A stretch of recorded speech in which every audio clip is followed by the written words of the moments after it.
Today I find myself in one of the grand temples of world gastronomy, Librije, the only restaurant in the Netherlands with 3 Michelin stars, an open, welcoming space full of locals that, though it feels informal, hides a menu capable of leaving us speechless.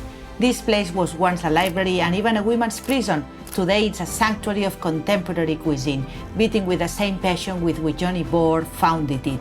Unfortunately, just a month ago, he suddenly passed away, casting a cloud over every corner, yet here his legacy remains alive and vibrant in Thérèse's hands. To reach the restaurant, I had to take a flight from Barcelona to Amsterdam, rent a car, and drive an hour and a half to Zwolle, where Librije is located. Crossing the threshold left me speechless. The restored building retains the original doors of the former prison, contrasting with an impactful avant-garde decor, almost reminiscent of the Dalí Museum. The dining room set in the courtyard creates a sensation of being on an outdoor terrace, generating a surprisingly laid-back and informal atmosphere. We are very excited to be here. We've just been seated and the menu has been presented to us. There are 2 options, a standard menu and a vegetarian menu. We decided to choose one of each so we can show you both. And we start with the first appetizer, green beans with horseradish and mustard, accompanied by liquid local asparagus. They told us to eat it in one bite. And they brought us a rose, an edible rose that looks real. It's beautiful. I have to say that the appetizers are more stunning visually than in terms of flavors. Suddenly, they brought us a passport, listing the names of every single member of the staff. We can see that at Librije, the team remains constant. We began the menu with 3 starters, an oyster, swordfish, and a red cabbage soup. And for the vegetarian menu, shiitake, tulip, and a red cabbage soup too. It's really good. We'll try the second one to see how it tastes. It's a little bit salty. And the cabbage, it's very good. Now we move on to the pairing. Thérèse recommended the standard selection for its quality, so we chose that. And we are starting with a wine from our region, Spain. It's fresh and saline, it's very good.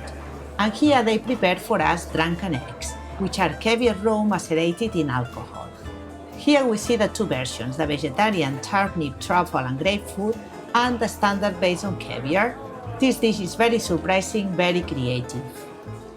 A second wine arrives, Aknevel. It's from a small German winery specialized in white wines produced entirely naturally. It's perfectly balanced in fruit and acidity. You can see the color difference between the 2 glasses. The taste is wonderful. After the wine, Thérèse joins us again. We were honestly surprised by her professionalism, especially given the difficult situation. She once secured us a premium reservation at the best restaurant in Amsterdam with Jules Sisul. And here come the 3rd courses. Once again, Olivier came over to prepare the vegetarian option live. This one we glazed with porcini mushroom. Look, we have the 2 dishes again. And well, the vegetarian one also looks really appealing. And the other one is all those little shrimp together, kind of like a Lego. They put side by side. And it's beautiful, it has an extraordinary beauty. They told us to cut it into 2 pieces, and we'll find a surprise in the middle.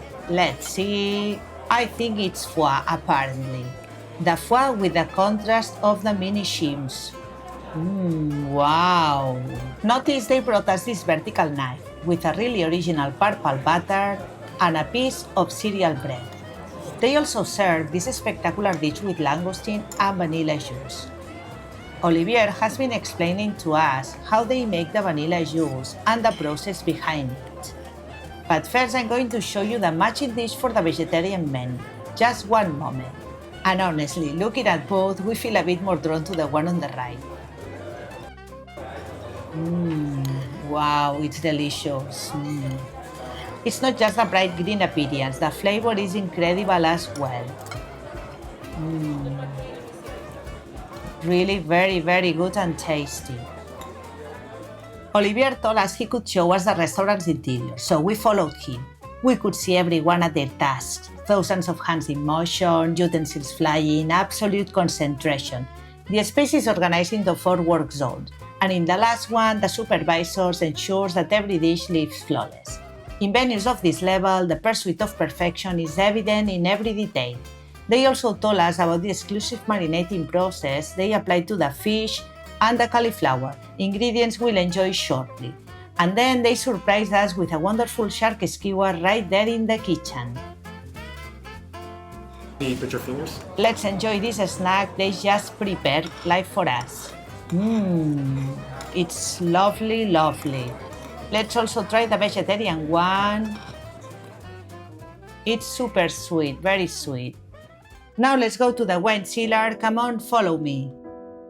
Then we discovered that this tribute, so long awaited, now stands quietly amid the everyday rhythm of the restaurant. Life goes on, but we never forget those who left a mark on our journey. And not everything is just positive. There is a deep undercurrent of sorrow here, when we remember that the chef passed away suddenly. You can feel the sadness in the air. People are solemn, they are affected, and they show us this commemoration that moved me.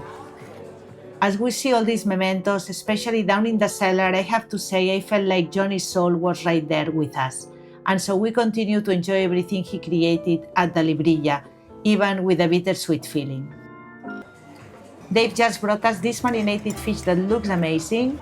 It's served in a heated dish and the presentation is gorgeous. The vegetarian version comes in this beautiful Egyptian-style bowl. I'm going to try the sauce first because it really caught my attention. It's got that sweet and sour note. And now tasting the marinated fish. I have to say that this time, once again, the vegetarian dish actually wins over the standard one. It was exquisite. They've served us a French wine, and it feels like we are tasting a large part of Europe through the wines. Cheers, but this time I'm toasting to this strong family, to Jonnie, Jonnie's family, and to all the staff who are doing an incredibly great and amazing job. Cheers to everyone. I've honestly lost count of the number of plates we've had. They are all so original and creative, and I just spotted the petits fours on the next table, and you'll be amazed when you see them. For the vegetarians, they brought this lovely asparagus piece with a matching cream. They told us it's really good. And these little veggies that come with them are so tender, practically melt in your mouth. And now let's try an asparagus with its sauce. It's absolutely delicious. They presented us this cauliflower that's been macerated for 2 weeks in its own juices, then covered in clay and charcoal baked with a bit of coffee and butter. The presentation is just spectacular, and look at how it transforms. Visually, it's probably the most stunning dish of all. It's gorgeous with that cauliflower foam and the sauce around it. Then, to wrap up the meal, they bring us some red wine. Cheers to all my viewers. And if you are not a vegetarian, they serve venison, which I love for its strong flavor. I'm going to try it. Let's see. It's super tender.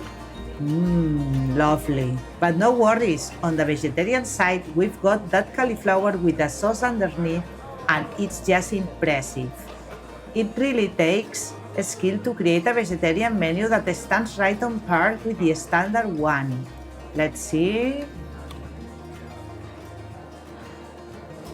Tiberius, he's such a sweetheart, right? I adore this sommelier. Well, they've just brought us one of Librije's signages, Dutch cheeses. For one person, they serve 5 cheeses, each one accompanied by bread and homemade marmalades.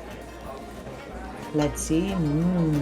They told us there are usually 15 waiters in the dining room and 20 staff in the kitchen. And here begins the sweetest part of the menu, a pre-dessert, a mix of unusual elements. Let's see. Ideally, you would alternate one from here, one from there. You have to have a lot of personality to create this menu. Being a little mad helps, just like I'm with this channel. Subscribe, support me, and here's to those who are no longer with us but remain in our hearts. They presented the final wine alongside some incredibly original complex desserts. It's unbelievable what they can create. Isn't it? The wasabi ice cream is incredible. I'm trying to make it at home because I love wasabi, and it's delicious if you like wasabi, of course. After the desserts, they invite us to the interior of the restaurant, where they serve us coffee and introduce the petits fours. So these are our Dutch candy houses.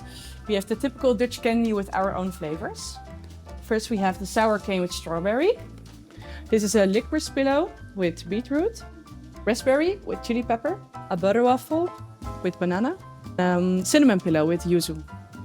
They serve these typical Amsterdam candy houses, each one with its characteristic chocolate. Then we check the bill.